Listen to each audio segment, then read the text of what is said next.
Danny Alvarez in Detroit, Michigan here with the one and only Tony Superbad Harrison. Yes, sir. Should I say Coach Harrison, as the back of your shirt say? Yeah, yeah, man, these my little homies, man. I've been training since about 5 years old. A lot of them 11. He like 17. He like 13. So I've been training them for a long time. How you liking that? I mean, obviously, you know, your father, rest in peace. You know, he brought you up, and now you've took over and even became a championship trainer with Mayer-Baumgardner. So, what's the trainer life been like for you? And is this what you see, you know, once retirement come? It's a lot less wear and tear on my body after that damn show. So, you know, I can definitely see myself doing something like this, a lot more relaxing, and just like me being the coach is all about knowledge. You know what I'm saying? Me becoming a world champion gave me all the knowledge I needed. It took me all through the ropes. I've seen every style. I done fought every style. I just got knowledge to give now.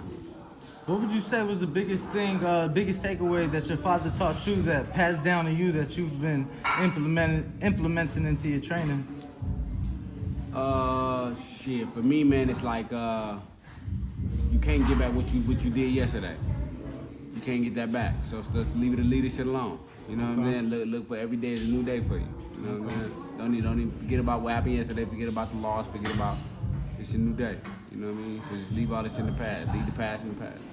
Now, obviously, you guys went over across the pond last year, got the job done against Terry Harper. You know, Alicia becoming world champion.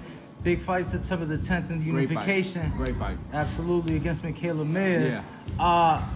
What have you guys done differently, you know, for this training camp? Obviously, you know, a lot tougher fight, bigger fight. What have you guys done differently in this training camp in preparation for Michaela Mayer?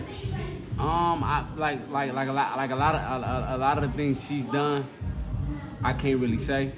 You know what I mean? But like for me, just being an advocate for women's boxing, like I love every you know, like I hear a lot of the women talking about how they want the big fight, they want the big money, they want the big platform, but it take girls like Michaela and Alicia to step up in order to be the advocate for women's boxing. You know what I mean? To get the money. You know what I mean? You gotta match these girls up evenly. Absolutely. You know what I mean? So I think this is a very high level fight. This is a great fight. Both great champions. And for me, they both got something to gain. And they both got something to lose. You know what I mean? So it makes for a great. I think it makes for a great fight. That type of fight could be a headline in itself. Absolutely. You know, that type of fight, it's just easy. That could be a headline in itself. But to be on the card with Carissa don't like the woman, and then AB don't like Michaela, just like I'm all for that kind of war. Right. You know what I mean? So yeah. I just love it, man. I love it. But you know what I mean? They talk so much shit to each other because they know, you know, each other got something to offer to each other. You know what I'm saying? And they want to be considered the best. So I love it. I love it. You know what I mean? And it's no shot cookie in her body. It's no shot cookie in Michaela's body. And you know, it's sooner or later the talk comes to an end.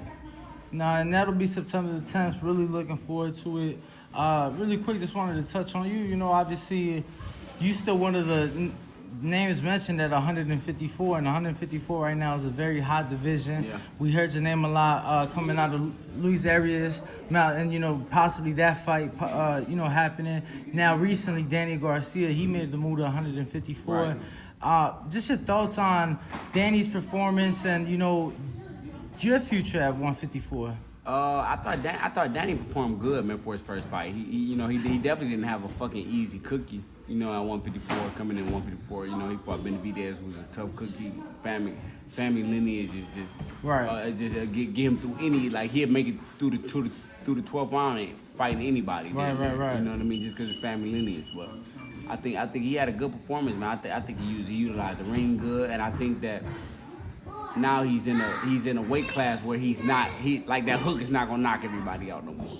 You know what I mean? So he in a weight class now. He got to use and open up and spread his varieties with his mind and think a little bit, move his feet a little more. I loved it. I loved the boxing performance he put, the IQ he showed. Man, I'm gonna be honest. To me, that was one of the best performances. Easy. It's easy, but listen to me. Everybody only want to see knockouts. You know what I mean? So when you don't knock the guy out, it's like, oh, Danny looked like shit, but Danny looked amazing to me. I was so impressed. I was impressed too. I'm a student of the sport, and I was impressed. But the only reason I was there, I don't even go to fight. But the only reason I was there is because Danny mentioned my name before the fight. You know what I mean? Like, you know, Harrison is. I'm like, okay, bet. You know, I finally got somebody that's matched up with me. Like I want to match up with them. You know what I mean? So I got there. and that's the only reason I was there. But like I said, I always loved Danny Garcia, period. But just that performance coming to this division was just, I thought he did stellar, man. I thought it was a stellar performance, man. And I know a lot of people probably chewing him out like he's not ready for this division, but Danny Garcia can fight. He's a two-time world champion. He can fight anybody at any given time. I agree. So do you see that fight happening? You know, Danny's only looking for the big fights, he says. Obviously, I'm sure at this point in your career, you are as well. So, you know, that's a great fight. You know, got ridden Barclays all over it, close to Detroit, close to Philly. Listen to me, man. I mean, listen to me. I would love to fight Danny Garcia, not for Danny Garcia, because you know how many bad Puerto Rican motherfucking bitches she be having out there? Man, shit, only way Detroit niggas gonna see all them Puerto Rican bitches in one spot, we gotta go to Puerto Rico itself. You know what I'm saying? You gotta see all them Spanish women. Man, when I say that bitch was packed with Spanish women, I'm like, oh my God. Yeah. Come on, Danny. Come on, Danny.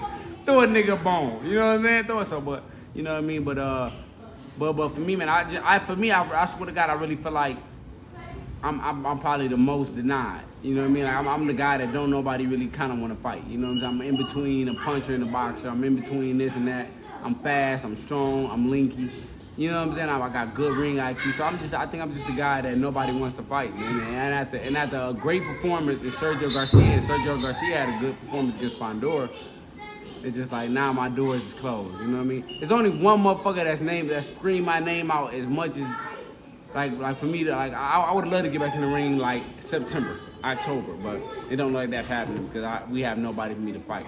I would love to fight Tim Tszyu, but it seems like Charlo keep getting all the motherfuckers I want to fight. You know, everybody that I would love to fight, he seemed to get the motherfucker to fight. I mean, at this point, champ, you think maybe you might have to take just some stay busy fight just to... But listen to me. If I control my own career, I probably would take it.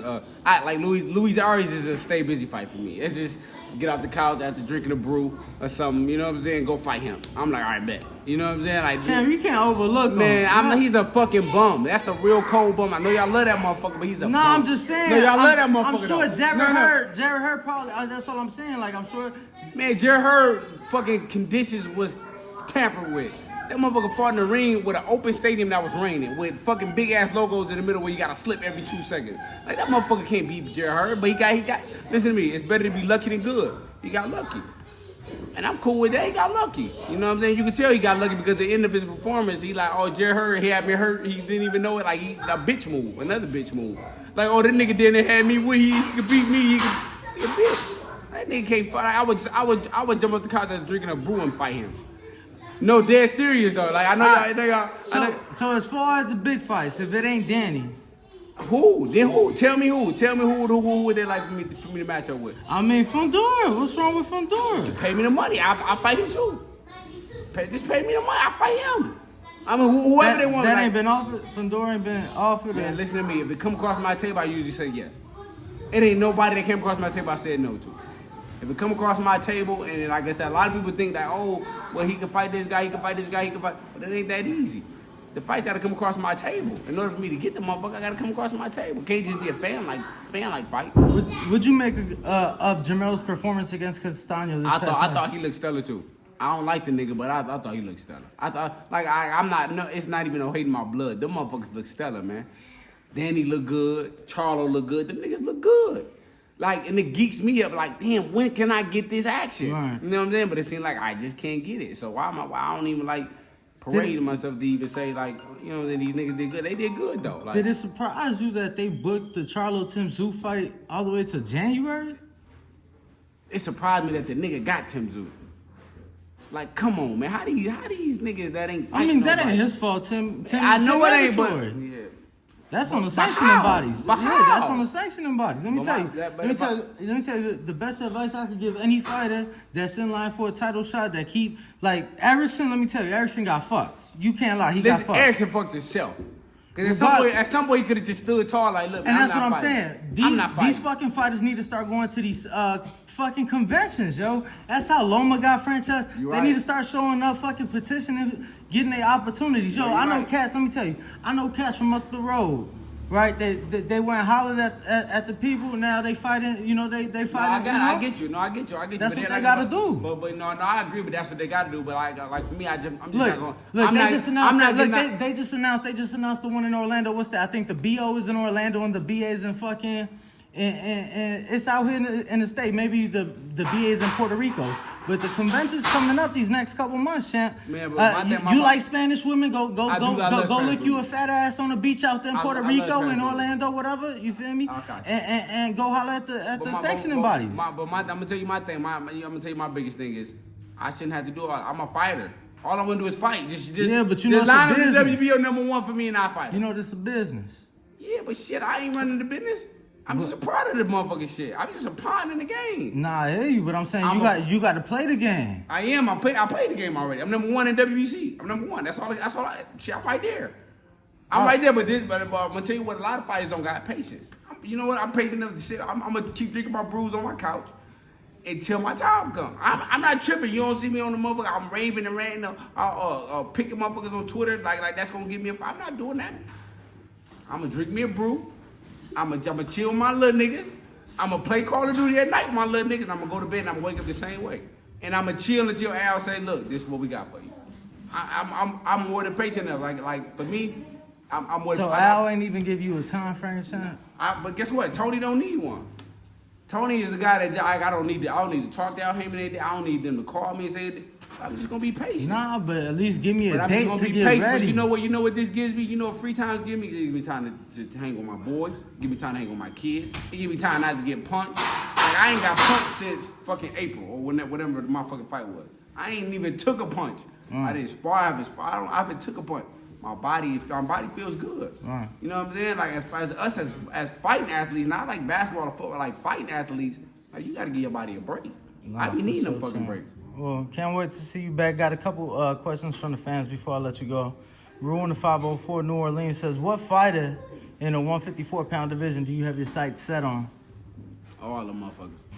Shit, whoever want to fight me, I want to fight them. James Valdez, San Antonio says, are your people pursuing a fight against Danny? Boxing fans are clamoring for that fight, champ. Man, I tell the fans that's the only reason I was there, to try to solidify it, to try to get it done. Like for me, I'm a type of guy like if two fighters want to fight each other, it's easy to be made. Me and you can go and shake hands, then we can call Al ourselves. We can call Al together and be like, Al, look, we want to make this fight happen. Right. You know what I'm saying? So I was only there for something like that. Me and Danny shake hands and say, let's get it on next. You know what I mean? So for me, I just want to fight all the best. I want to fight the best guys, man.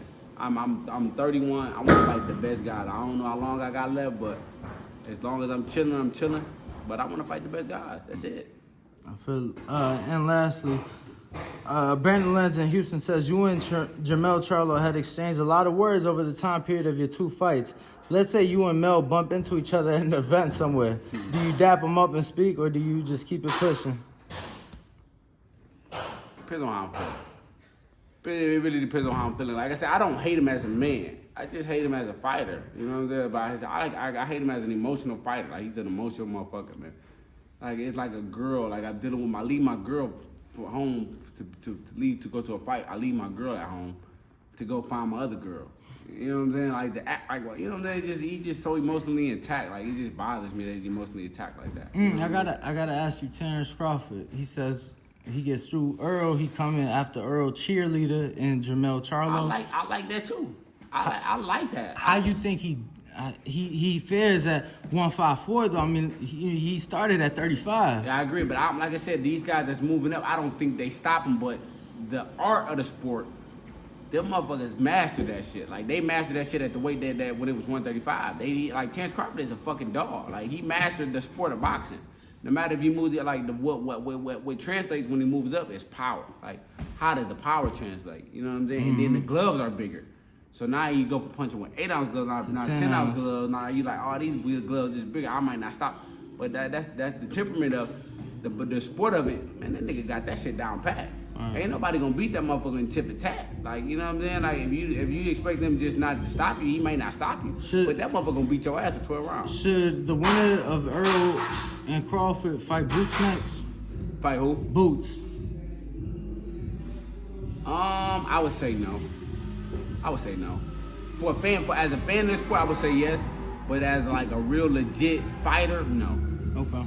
The real legit fighter, I just think Boots is right there. He's right there. Like he just need to fight like a Keith Thurman or somebody beat that, then you say, okay, yeah, he deserves it. Keith don't want that. Yeah, but whoever wants it. But I'm saying whoever you want to match that guy up with, it's got to be somebody that's been proven at some point. You know what I'm saying? Like it's got to be like a Sean Porter or a Ugas or like a like a Jamal James. I like that Ugas fight. I like the Ugas fight. Stanionis or whatever. Stanonius is what I'm hearing is probably going to be. Yeah, so like fights like that, like you got to keep push him in fights like that. I'm pretty sure he's going to be avoided though, but you know what I'm saying? Like you got to mandate him to fight somebody. Mandate it. You know what I'm saying? Like you got to mandate them guys to fight him. A lot of people in the business feel like, yo, champ, you not with Al, you only with Cameron Duncan, and you fuck with Showtime. That's right. That is right. That's right. So it's like that's right. It's like you know what that could be another one of his hurdles that he got to hurdle over too. And I asked him, I was just in Philly last month. He like, yeah, I ain't really worried about it because at the end of the day, I got Showtime. He do got Showtime. You ain't got Showtime, but my thing is, somebody got to pull the plug with Al. You got to just have somebody. Nah, if you're not with Al, you got to have somebody to be able to pull the plug. That's what I'm saying. Yeah. But champ, appreciate it. All love. Thank you very much, and appreciate the open doors here at the gym, man. Thank you. This her house. I appreciate it. Family, don't forget to hit that like button. Subscribe to the YouTube channel. Help us get to that 1 million subscribers. We're on the road to 1 million. And obviously, we have other great content on our Patreon channel. So since this video is over, head on over to our Patreon and check out all the exclusive content or right here on our YouTube members.